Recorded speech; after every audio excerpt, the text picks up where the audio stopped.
Seja bem-vindo a mais um episódio do Líder Medcast, o seu podcast de saúde. E aí, Dr. Sidney? Fala, Moisés, tudo bem? Joia. Para você, mais um episódio maravilhoso aqui do Líder Medcast, o seu podcast de saúde. Não se esqueça, quem compartilha Líder Medcast, espalha a saúde. O nosso maior propósito é trazer para você que está aí informação real, informação boa na área de saúde. Nem pense em sair daí, porque a gente vai falar sobre assunto interessante, que vai se interessar para você e para todas as pessoas que você ama. Não se esqueça, siga-nos nas redes sociais, no Instagram, no Facebook, no TikTok, para que a gente possa continuar trazendo para você esse material importante, interessante, através de autoridades em cada uma das áreas que a gente traz aqui. Siga também o Dr. Sidney no Instagram e o Moisés Rodrigues. E hoje nós temos a honra de receber aqui a doutora Flávia Viana, cirurgia plástica, formada pela Unicamp, especializada pela Unifesp, Escola Paulista de Medicina, Hospital São Paulo. Hoje também professora do setor de cirurgias reconstrutivas e microcirurgias do mesmo hospital. Atende seu consultório e vamos falar aqui sobre reconstrução de mamas. É uma honra recebê-la aqui, doutora Flávia. Muito obrigado. Obrigada, doutor Sidney. Vamos lá. Vamos apertar então, doutora Flávia, para a gente trazer informação para o pessoal que está aí. Doutora Flávia, seja bem-vinda novamente. A gente vai falar sobre reconstrução mamária. E em quais casos que tem reconstrução mamária? Principalmente, reconstrução mamária, Acidente. A gente fala quando a pessoa tem um câncer de mama. Câncer de mama. Câncer de mama. É claro, assim, tem algumas outras situações que você precisa fazer uma reconstrução de mama, como acidente é um pouco mais raro, né? Mais difícil ter um trauma da mama, normalmente um trauma torácico, alguma coisa assim, a gente vai pensar um pouco mais em outras coisas. Mas pode ser, por exemplo, uma mastite puerperal, né? Quando a pessoa está amamentando e teve aquela infecção da mama muito importante. Né? Isso às vezes acontece dela acabar quase que perdendo a mama por uma infecção ali depois da gravidez, da amamentação. Na amamentação tem risco de infecção? Tem sempre que uma infecção leve, diria que, assim, grande parte das mulheres tem. Quando desce o leite, quando começa a amamentação, às vezes o bebezinho muito pequeno não dá conta de mamar tudo aquilo de leite que desceu, ou tem alguma outra doença, ou ela tem um entupimentozinho ali do ducto que sai o leite, e isso acaba infectando, faz uma mastite. A maioria das vezes é uma mastite leve, mas às vezes acontece de ter uma infecção mais importante e ter, assim, uma necrose de uma parte da mama, alguma coisa assim, né? Mas quando a gente fala de reconstrução de mama, a gente quase sempre pensa aí no câncer de mama mesmo. E o câncer de mama, ele, quando tem algum tipo de cirurgia que vai ter que fazer uma retirada. Isso. A maior parte dos cânceres de mama, eles precisam de algum tratamento cirúrgico, né? Se é um câncer que está no começo, ou, assim, dependendo do tipo do câncer de mama, ela vai tirar só um pedaço da mama, né? A gente fala que vai tirar um quadrante, ou só o tumor, alguma coisa assim. E alguns outros casos, não necessariamente por conta do câncer ser mais avançado, mas às vezes pelo tipo do câncer, ela tira a mama toda, né? Ela pode tirar a mama toda com a pele junto, ou então tirar a mama só o tecido mamário, que é o que fica ali dentro. Fez um procedimento desse e acho que tirou as duas de uma vez. Isso, exatamente. Ela não tinha nem o câncer, Mas né? Vamos chegar lá. Nossa, a gente tá muito eufórico. Muito eufórico. Vamos voltar. Temos a mastite, o câncer, Angelina Jolie. 3 assuntos já pra gente destrinchar, mas tá ótimo. Continue sobre o câncer que você estava falando. Não, é que aí, assim, que nem a Angelina Jolie, ela não tinha um câncer avançado, né? Mas ela tinha uma mutação, e aí por conta disso ela tirou só aquela parte de dentro da mama. Assunto super interessante, aliás, pra gente contar pro nosso ouvinte. Mas vamos voltar na mastite. Vamos por partes. Porque quem tá ali, nossa obrigação é levar pra ele informação. Acho que foi meio over, assim. Sim, não tem problema. Assim, né? Começamos já lá em cima.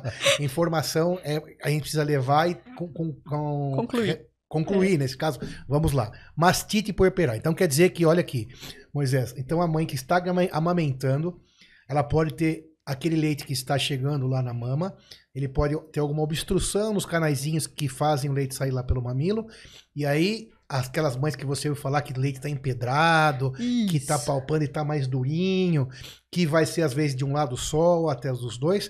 Então essa condição dessa obstrução pode levar a uma mastite, como você falou, que é uma infecção, então, do tecido da mama. Isso, exatamente.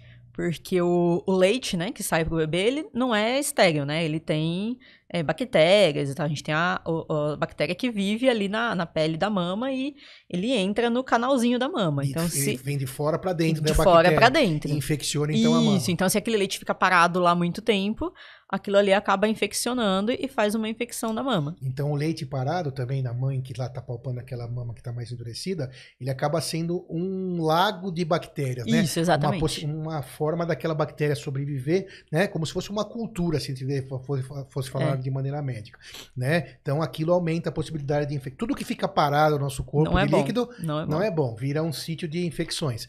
Não é diferente na mama. Então essa infecção da mama, que o nome então médico é mastite, ela pode evoluir para uma necrose. Pode. E pode evoluir, então, que essa necrose seria uma destruição do tecido mamário. Isso. E aí vai ser de um lado só, geralmente? E aí, geralmente vai ser de um lado só. Então, de um lado só. Esse é o caso mais comum ou não? Não. O mais comum é que empedre um pouquinho de leite e isso se resolva, né? O bebê mama, ou a mulher tira o leite de alguma forma e resolve. É um caso que existe, né? É um caso que existe. Não é comum. Não, o que eu disse... Eu sei, isso é mais comum que o câncer de mama, entendi? Não. Para reconstrução, ele é mais comum. Não. O câncer de mama é muito mais frequente. Okay. Câncer de mama, se a gente pensar assim, ó, 1 em cada 5 vão ter câncer de mama. Então já a mastite puerperal é bem mais raro. Né? Uma infecção mastite, ao ponto de precisar de uma reconstrução é bem mais raro. Com necrose, mas a gente tem que contar aqui, porque para que a gente sempre cumpra o nosso propósito, né? Que você achou lá a alteração, vale a pena procurar uma ajuda para ver se está tudo bem. Se aquela alteração começou a ficar vermelhinha, doendo, inchadinha, quente, né? Aí seu radar acende um alerta bem maior para que você procure ajuda. Então, essa mastite, às vezes, deixa pra lá. Raramente pode evoluir para uma reconstrução mamária, que aí a plástica então vai atuar. Perfeito? Perfeito? Aí vamos para os cânceres de mama. Que aí já são situações... Qual o número que você falou, Flávia? 1 em cada 5 é bastante. Nossa, mãe. 1 em cada 5 mulheres terão câncer de mama. Terão câncer de mama. Durante a sua vida. Durante a vida toda, Principalmente quando ficam mais idosas, né? Mas, enfim, ao longo da sua vida. Então quer dizer que 1 a cada 5 mulheres, em algum momento da sua vida, logicamente mais para frente é o mais provável, vai ter que se submeter a um tratamento de câncer de mama. Sim. Hoje, os tratamentos de câncer de mama são muito mais evoluídos. Há muitos anos atrás, ter câncer de mama seria... Uma sentença. Eu ia falar essa palavra, já que você falou, eu tentei não falar, mas uma sentença. Uma sentença muito ruim. 30, 40 anos atrás ou menos que isso? Por aí.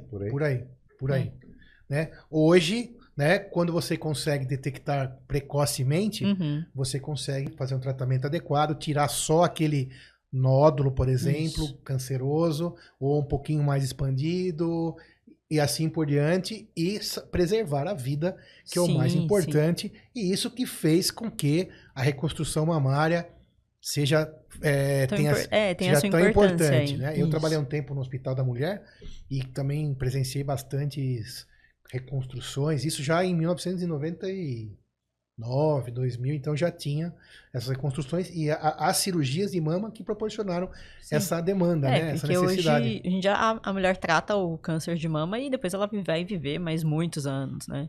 Sim. Então, em geral, se não é um tumor muito avançado, ela precisa fazer uma reconstrução de mama, né? É bem desejável, assim, que ela faça. Sim, porque na realidade acaba fazendo parte muito importante da identidade feminina a mama, e cabe tudo aquilo que a gente sempre fala aqui nos podcasts, né, Flávia? Que a realidade, a avaliação principal, o benefício, o custo, deve ser sempre baseado no paciente, né? Tem, então, a necessidade e a possibilidade de fazer a reconstrução. Tem mulheres que às vezes não querem. Tem. Não ligam. Tem, principalmente as mais idosas, né? Senhorinhas às vezes falam, não, eu só quero tirar e deixar sem e quero tirar o câncer, me tratar e bola pra tirar a mama, deixar sem e pronto. Muito bem. E mesmo nas cirurgias menores, que faz lá uma retirada de um tumor cancerígeno, guardadas as bordas, eu não sou mastologista, mas fazendo toda a cirurgia de maneira segura para que se cure esse câncer. Nessas condições, às vezes, também existe algum procedimento de reconstrução? Sim.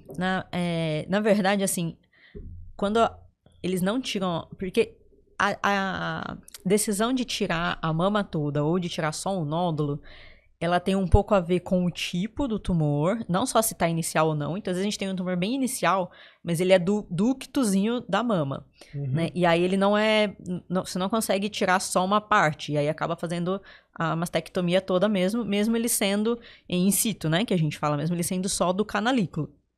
E tem também um pouco a ver, a gente pensando na reconstrução, com o quanto vai sobrar de mama. Então, se é uma mulher que tem uma mama muito pequena e ela vai tirar um nódulo grande, não faz sentido tirar só aquele nódulo, né? Porque aí o resultado para ela, assim, é estético mesmo. Depois vai ficar muito ruim. É uma coisa que não faz sentido, né? Então, aí acaba sendo decidido pela própria mastologia por retirar a mama toda, se a proporção ali do nódulo que ocupa em relação à mama é muito grande. Sim. Tá? Então, tem isso. Agora, quando a pessoa tem uma mama grande e um tumor pequeno, que aí ela vai tirar só o tumor, aí a gente faz a reconstrução no sentido de não deixar um defeito no cone da mama, né? Então, se a gente pensar assim, ela tem um tumor aqui em cima, né? Na parte de cima da mama. Se ela tirar essa parte de cima da mama e deixar a parte de baixo, não vai ficar uma coisa esteticamente, socialmente aceita, né? Então, a mama, para ela ser bonita, ela tem que ter um polo superior na parte de cima cheia. Então, a gente faz a reconstrução que a gente pega, a gente rearranja aquele tecido da mama de forma a preencher a parte que saiu e tirar a parte que ela não iria usar, digamos assim, como se fosse uma mamoplastia redutora, só que na mamoplastia redutora, a gente sempre tira a parte de baixo. Então, aí, na reconstrução, a gente pega aquela parte que a gente retiraria e usa ela para preencher a parte onde estava o tumor. Então, se tira o tumor na parte de cima, você vai pegar de outras partes do seio. Isso, exatamente. Poucas partes para fazer um conjunto e colocar em cima, para não dar essa diferença? Depende muito do tamanho da mama da mulher, né? Então, se a mulher tem uma mama grande, aquela parte de baixo, que seria toda retirada numa mamoplastia redutora, a gente pode pegar toda essa parte e virar ela para outros lugares, para o lado, para o meio, para cima, dependendo de onde foi o tumor. Isso é a técnica mais utilizada? Eles chamam isso hoje em dia de oncoplástica, né? Que é a reconstrução mamária quando ela não tirou a mama toda. Então, se ela não tirou a mama toda e ela não tirou a pele, né? Isso é importante, porque quando tira a pele, aí o negócio muda um pouquinho. Mas se ela não tirou a mama toda e ela tem um defeito ou no meio, ou na lateral, ou em cima, aí a gente faz como se fosse essa mamoplastia redutora, só que rearranjando o tecido. Mais ou menos isso.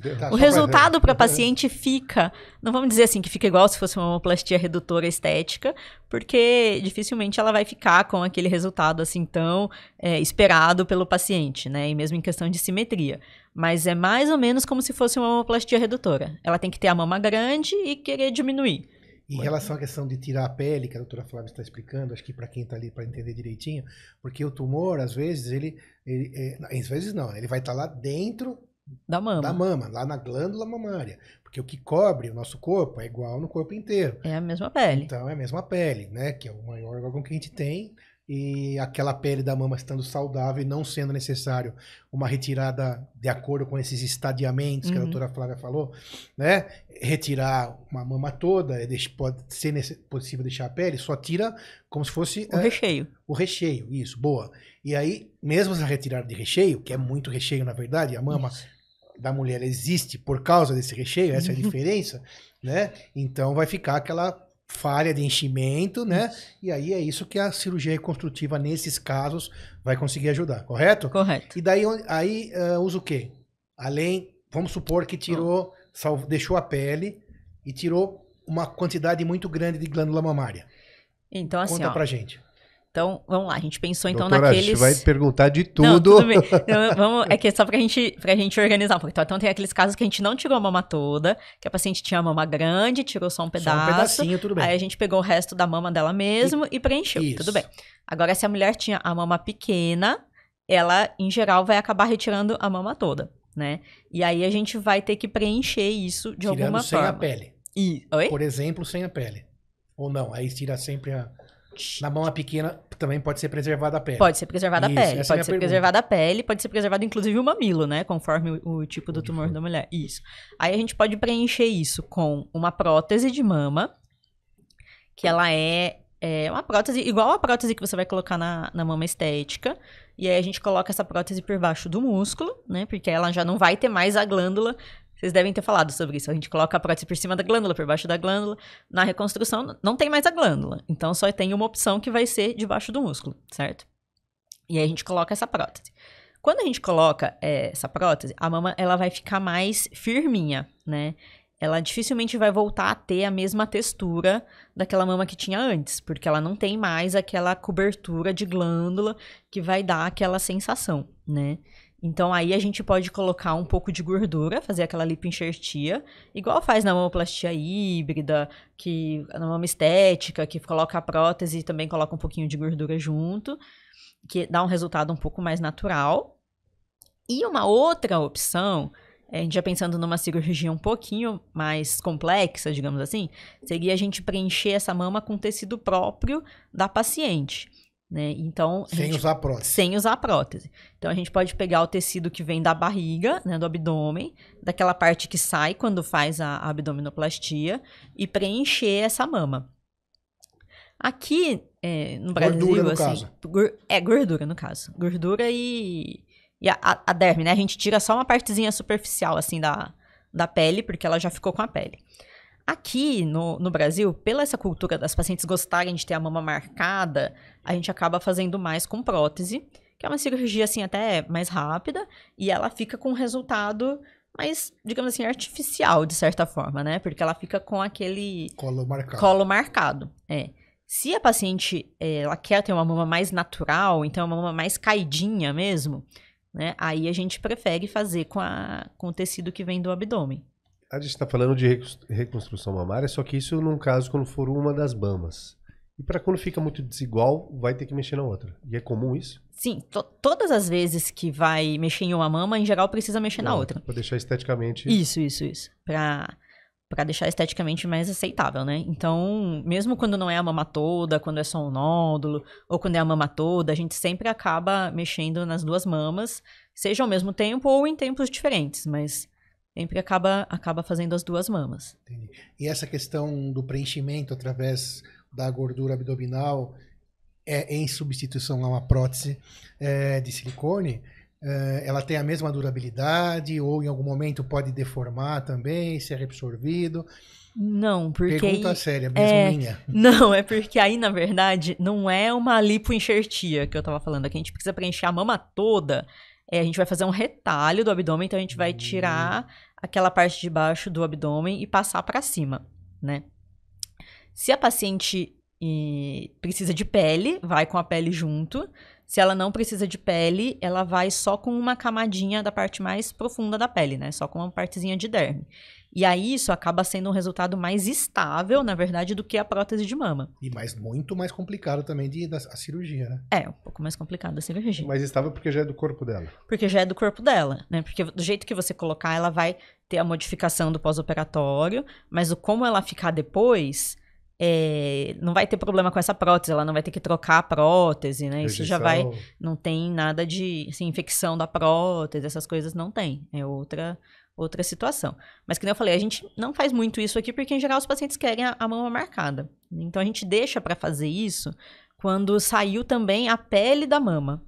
Porque aí, realmente, não dá para você colocar só a prótese e achar que vai ficar com resultado natural. Aí, a gente acaba tendo que levar a pele junto com a gordura. Que aí já aproveita e faz esse retalho. Isso. Você faz a mama já com a pele do retalho. Isso. E preenche com a gordura e tudo mais. E né? essas situações todas, na verdade, são definitivas, né? São definitivas. E não tem nenhuma questão de reabsorver, etc. Não. Sobretudo no retalho.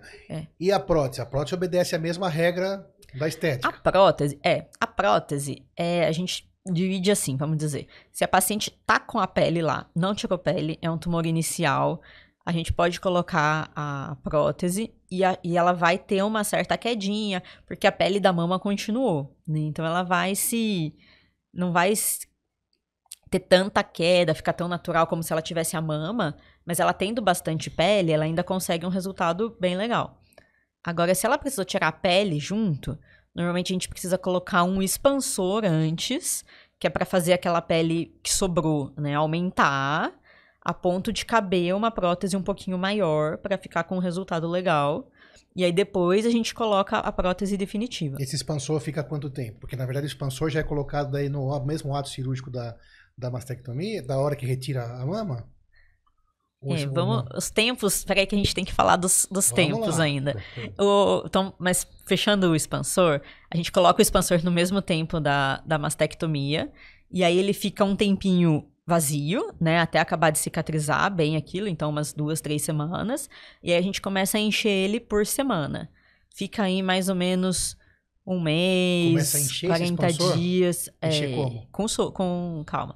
Um mês e meio enchendo esse expansor aos pouquinhos para essa pele ir esticando, né? Então o expansor, ele é tipo uma bexiga vazia e a gente vai colocar soro dentro dele para ele ir crescendo e esticando a mama, né? Ele tem uma bolinha, assim, como se fosse uma torneirinha que fica debaixo da pele. E aí, toda semana, a paciente vai lá e a gente faz como se fosse tirar sangue, só que injeta o soro por essa bolinha. E aí, esse expansor vai crescendo e esticando a pele. E esse expansor vai crescendo e esticando a pele. E aí, em geral, se a gente precisou colocar o expansor, é porque a paciente tinha um tumor mais avançado, precisou tirar a pele e tudo mais. Então, normalmente, essas pacientes do expansor, elas vão fazer uma radioterapia, né? Então, a gente acaba de encher o expansor, tem esse tempo. Aí, a paciente vai e faz a radioterapia. E essa radioterapia vai fazer uma cicatriz lá por dentro muito grande, né? Então, a gente espera ela acabar todo esse processo de cicatrizar da radioterapia, mais ou menos uns 4 a 6 meses. E aí, depois é que troca esse expansor por uma prótese. Então, esse tempo, muito mais pela radioterapia do que pelo próprio expansor, né? Que a gente espera acabar o efeito da radioterapia.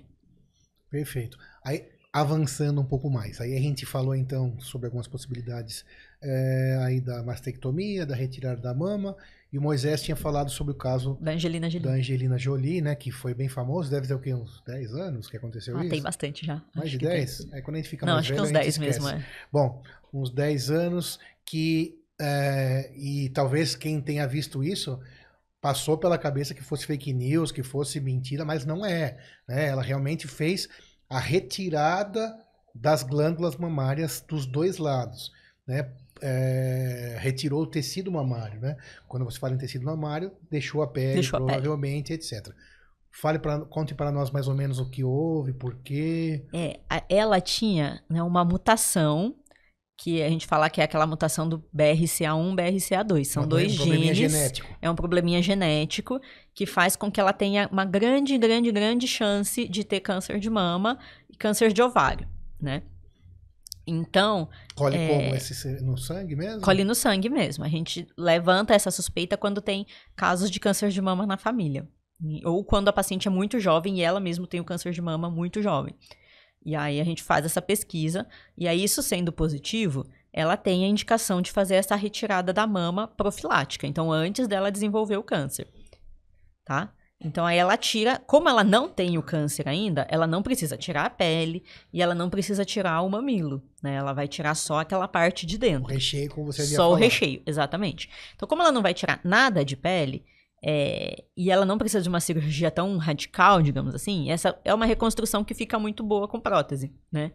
Porque ela vai manter aquela sobrinha de pele que toda mulher tem para dar uma caidinha ali, e não fica aquela prótese tão agarrada lá em cima como quando tira a pele. E aí faz a reconstrução com a prótese de mama.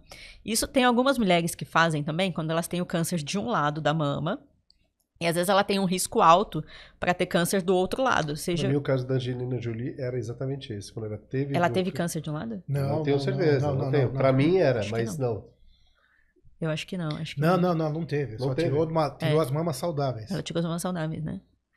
E é uma escolha. Eu não sei se no Brasil exatamente é possível. Sim. Quando tem a mutação, é possível. É possível, com certeza. Agora, quando não tem a mutação e a mulher tem câncer de um lado... Tem alguns fatores de risco, tipo outros casos de câncer na família, pela idade, se teve filhos ou não e tal, que isso pode ser feito do outro lado também, mesmo sem ela ter essa mutação específica. Entendeu isso, Moisés? Porque se a gente faz a reconstrução dos dois lados, sempre vai ficar, assim, esteticamente melhor do que você fazer de um lado só, né? Mesmo você fazendo a cirurgia do outro lado e tal, vão ser cirurgias muito diferentes e você vai chegar num resultado mais parecido e tal, mas se você faz a mesma cirurgia dos dois lados, o resultado fica melhor, certo? E aí é uma decisão um pouco do mastologista com a paciente se vai fazer a mastectomia profilática do lado que não tem o câncer ou não. Doutora Flávia, em relação à profilaxia das mulheres em geral, o que você nos diria em relação a isso? Bom, a primeira coisa, eu diria que assim, a mais importante é a mulher ter o segmento da vida toda com o seu ginecologista.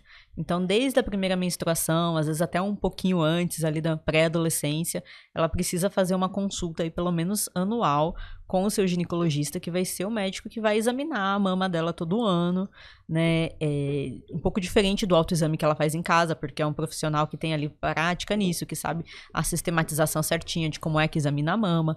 Então, ela precisa fazer esse segmento anual. Tá? Se vai fazer ultrassom ou não, o ginecologista dela que vai pedir, tá certo? Não tem uma recomendação formal de que se faça ultrassom todos os anos da mama. Agora, a partir dos 40 anos, que é quando aumenta a chance dela ter o câncer de mama de fato, aí ela vai precisar fazer a mamografia anualmente. De acordo com se a mama dela é mais firme ou menos firme, ela vai fazer junto um ultrassom ou não. Mas ela vai precisar fazer essa mamografia todos os anos e continuar seguindo lá com o seu mesmo ginecologista. Se aparecer alguma coisa nessa mamografia, aí sim ela vai ser encaminhada, né, para um mastologista, que é o especialista em mama. Então, tirando essa parte, o que ela mesma pode fazer? São aqueles fatores protetores para todos os tipos de câncer. Então, o cigarro é muito importante. Então, o cigarro sempre vai aumentar o risco. A pessoa ser sedentária, certo? Então, fazer atividade física, tentar ter uma vida mais saudável, tentar ter uma alimentação mais balanceada, não ficar comendo aí muitos industrializados.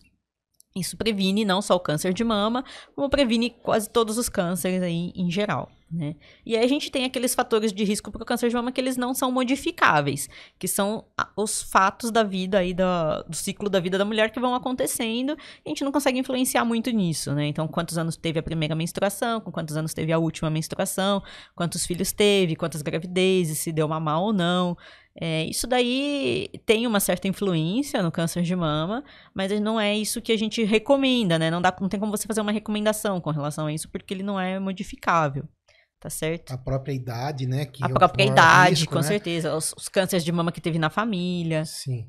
E você viu que o exercício surgiu novamente na conversa, né, Moisés? Sempre 95%. o exercício, quase todos os podcasts entrando como uma coisa importante. E, então, também no câncer de mama, um fator de proteção realizar exercício. E uma coisa que eu gosto muito é o autoexame. A gente já teve aqui alguns podcasts de algumas pessoas profissionais contra e outros a favor, mas vamos falar um pouquinho sobre isso, né? O autoexame, como o próprio nome diz, né, Flávia, é o autoexame, né? Ou seja, a própria mulher se examinar. Eu trocaria essa palavra examinar por a palavra se conhecer. Então, o autoexame não é um exame médico. Me ensina a fazer o autoexame médico. Não. O autoexame é você se conhecer. Então, a própria mulher vai todo mês, também não é uma catástrofe, não é todo dia se examinar procurando caroço ou coisa parecida, não. Uma vez por mês e de preferência sempre no mesmo período do ciclo menstrual, para não dar diferença, porque, na verdade, durante o ciclo menstrual, uma época a mama fica mais durinha, mais dolorida, outra hora mais molinha. Então, tem que ser sempre ao final da menstruação, que está um pouquinho mais fria a mama, menos durinha. E aí você vai palpar a sua mama, como se fosse tocar piano mesmo, procurando o quê? Procurando um carocinho, procurando uma região mais dolorida, mais endurecida, né?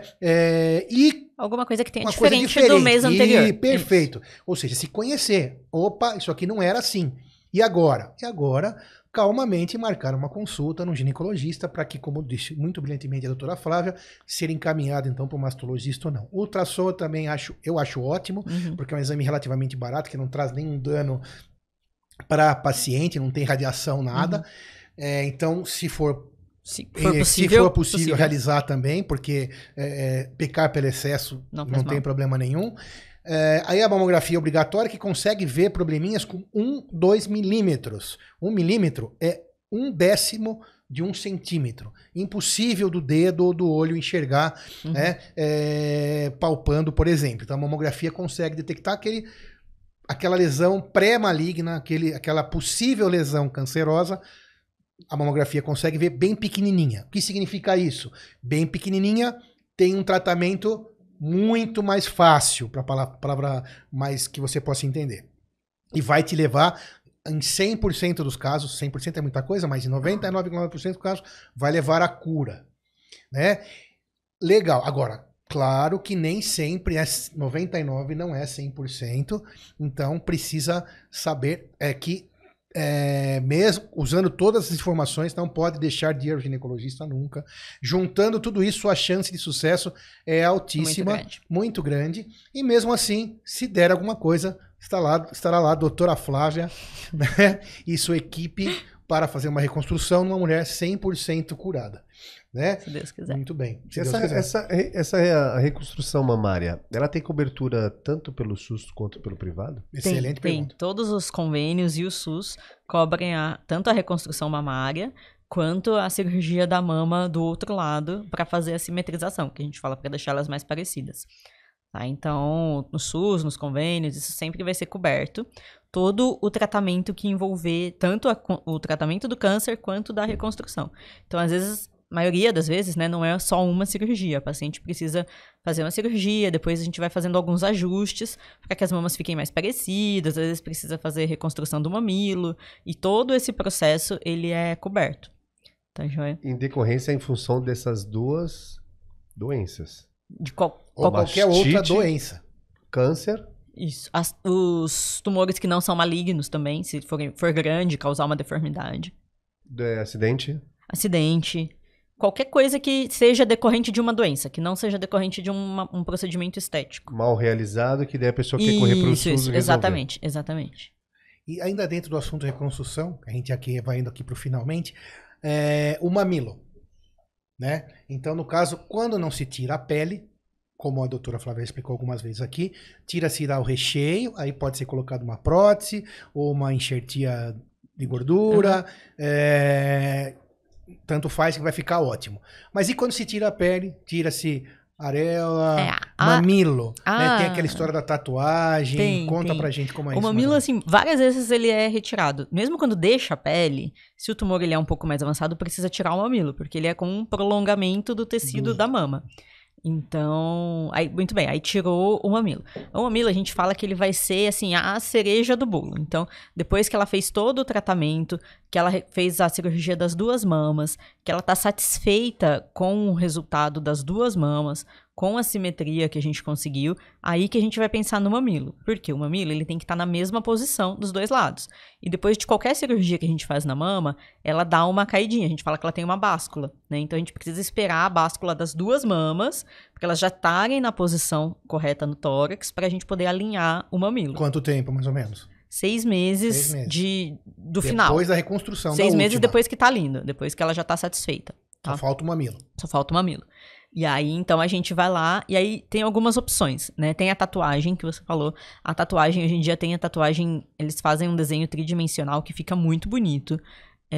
Acho que visivelmente é o resultado que eu considero mais bonito, é até o resultado de tatuagem. A questão é que ele não tem o 3D, né? Ele só tem o visual 3D. Não tem o relevo. Ele não tem o relevo. Então, quando a paciente passa a mão, não tem nada. Aí, para fazer esse mamilo, a gente consegue fazer alguns retalhos, que é tipo uma dobradurazinha na pele, como se fosse um origamizinho, né? Que a gente faz ali naquela própria pele da mama e faz o relevozinho do mamilo, né? E aí ele fica da cor da pele. Cirurgicamente, obviamente. Cirurgicamente. É uma cirurgia menor, né? Uma cirurgia mais simples. E faz essa dobradurazinha na pele e faz o mamilo. E aí ele fica sem cor, ele fica da mesma cor da paciente, certo? E aí, em volta desse mamilo, a gente pode fazer um enxerto de pele, que a gente tira a pele da virilha, que normalmente é uma pele mais escura, e coloca ali em volta para fazer essa pigmentação, né? Para fazer essa cor. Tá joia? Isso é o que o SUS cobre e os planos de saúde cobrem, né? Uma coisa que eu acho que fica bem legal é fazer o retalhinho, então fazer essa dobradura para fazer o biquinho ali, o mamilo, e depois disso a paciente fazer a tatuagem, porque aí ela faz a cor com a tatuagem, ela consegue inclusive pigmentar, né, o mamilo que a gente fez, e ela fica com o relevo, porque aí foi feita a cirurgia. Agora, se ela não tiver condição de fazer a tatuagem, aí a gente faz tudo com a cirurgia, com esse enxerto de pele da virilha em volta. Fica bem legal também, fica... não fica tão perfeito quanto o do outro lado, né? Porque a pele dificilmente vai ficar no mesmo tom, assim.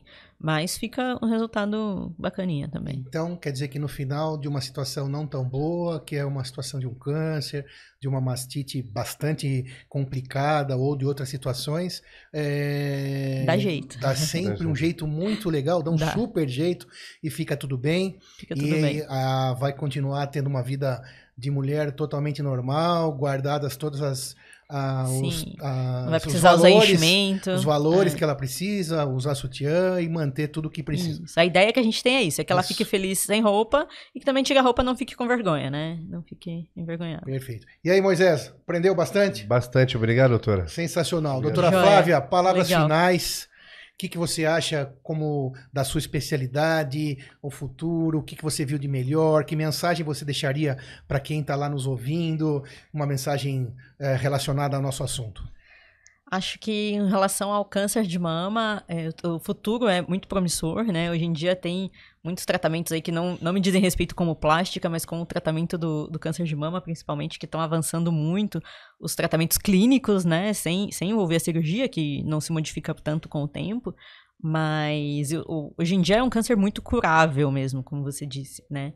E com relação à reconstrução, eu acho que talvez tenha aí uma tendência da gente usar menos prótese e mais tecido da própria paciente, né? Isso no Brasil ainda um pouco menos, mas fora daqui já isso acontece muito, né? Acaba tanto por escolha da própria paciente, por causa das doenças aí relacionadas à prótese de mama, que às vezes nem tem comprovação científica, mas a paciente acaba tendo mais receio de colocar uma prótese. Então, talvez aí para o futuro a gente tenha mais reconstruções com tecido autólogo, que a gente fala, né, que é da própria paciente, e menos reconstruções com prótese. Daí isso varia muito da sociedade, né, do que o paciente tem como bonito, dos valores, assim, de estética mesmo. Então, bastante coisa boa vindo por aí. Muita coisa boa vindo por aí. Doutora Flávia, muito obrigado, foi uma honra conversar com você. Sorte de todos os pacientes que a tem como médica. Muito obrigada. Moisés, obrigado. Doutor Cidinho, doutor Cid, doutor Flávia, obrigado. Obrigado a todos. Até a próxima. Compartilhe com quem você gosta. De vida, saúde. Um abraço. Obrigada.